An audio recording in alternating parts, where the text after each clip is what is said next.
Hello everyone, আমি পূজা। হাওড়া ডোমজুড়ে আমার ছোট্ট একটা হোম বেকারি আছে। তো আজকে তোমাদের সাথে একটা 1.5 পাউন্ড চকলেট কেকের ভিডিও শেয়ার করছি। এটা একটা 1.5 পাউন্ডের চকলেট কেক ছিল। ফ্ল্যাটের ওপর ছিল ডিজাইনটা। কিছু কিছু কেক থাকে যেগুলো টলের ওপর বানালেই তার ডিজাইনটা বেশি ভালো লাগে, আবার কিছু কিছু কেক আছে যেগুলো ফ্ল্যাটের মধ্যেই বেশি ভালো লাগে। এই কেকটা ফ্ল্যাটের মধ্যেই রেখেছিলাম কারণ এর ওপরে একটা ফটো অ্যাড করার ছিল, যেটাতে ফ্ল্যাট বেসের মধ্যেই বেশি সুন্দর লাগতো। তো যাই হোক, কেকটা আমি ক্রাম কোট করছি। তো লেয়ারিংয়ে দেখতেই পাচ্ছ খুব কম ক্রিম আমি ইউজ করছি। আমি চেষ্টা করি সব কেকের ক্ষেত্রেই কম ক্রিম ইউজ করতে, যাতে করে কেকটার টেস্টটা বেশি ভালো লাগে। আসলে কেকের মধ্যে ক্রিম বেশি থাকলে ক্রিমের টেস্টটাই পাওয়া যায়, তখন কেকের টেস্টটা খুব একটা পাওয়া যায় না। তো যাই হোক, কেকটা ক্রাম কোট করছি। তো একটা তোমাদের ইম্পর্ট্যান্ট কথা আমি শেয়ার করছি।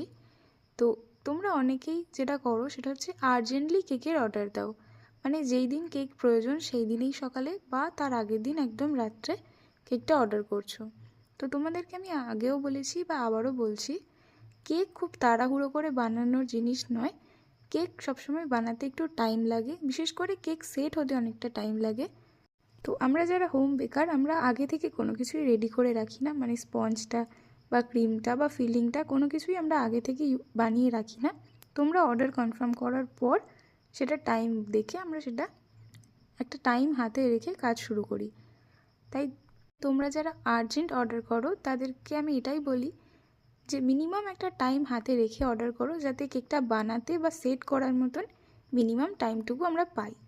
তো আগে আমি যখন প্রথম কাজ করতাম তখন আর্জেন্ট অর্ডারগুলো আমি নিয়ে নিতাম, কারণ অর্ডার পাওয়াটাই খুব চাপের, তার উপরে একটা অর্ডার ছেড়ে দেওয়াটা খুবই খারাপ লাগতো, তাই আমি নিয়ে নিতাম। কিন্তু আমি অনেক ক্ষেত্রেই দেখেছি যে আর্জেন্ট অর্ডারের কাজগুলো আমি করতাম, সেগুলোর অনেকগুলোরই টেস্ট খুব একটা ভালো আসতো না, বা খুব একটা রিভিউ দু একটা ক্ষেত্রে আমি খারাপ পেয়েছি। তারপর থেকে আমি আর্জেন্ট অর্ডার একদমই নিই না, কারণ কেকটা একটা ফটো তোলার জিনিস শুধু নয়, কেকটা একটা খাওয়ারও জিনিস। তো যে অর্ডার করছে সে অনেকটা আশা নিয়েই অর্ডার করে এবং সে সেটাকে খাওয়ার জন্যই অর্ডার করে। তো কেকটা দেখতে যতটা সুন্দর লাগছে তার থেকেও কেকটার টেস্টটা আরও বেশি ইম্পর্টেন্ট, কারণ অবশ্যই এটা একটা খাবার জিনিস। তাই সেই কথাটা মাথায় রেখেই আমি খুব একটা আর্জেন্ট অর্ডার নিতে চাই না। যেগুলো আমি দেখি যে একটা মিনিমাম টাইম আছে কেকটা সেট হওয়ার মতন, তখনই আমি অর্ডারটা কনফার্ম করি। তো আর কাস্টমাইজ কেকের ক্ষেত্রে টাইম আরও বেশি লাগে, কারণ সমস্ত কিছু আমাদের কাছে সবসময় অ্যাভেলেবেল থাকে না, কারণ সবার ডিমান্ড আলাদা আলাদা হয়। সব কিছু সবসময় আমাদের কাছে রেডি করে রাখা পসিবল না, তাই কাস্টমাইজ কেকগুলো আমাদেরকে আরও বেশি টাইম হাতে নিয়ে অর্ডার করতে হয়। তো এই কেকটা তোমাদের কেমন লাগলো জানিও, ভালো লাগলে একটা লাইক করে দিও।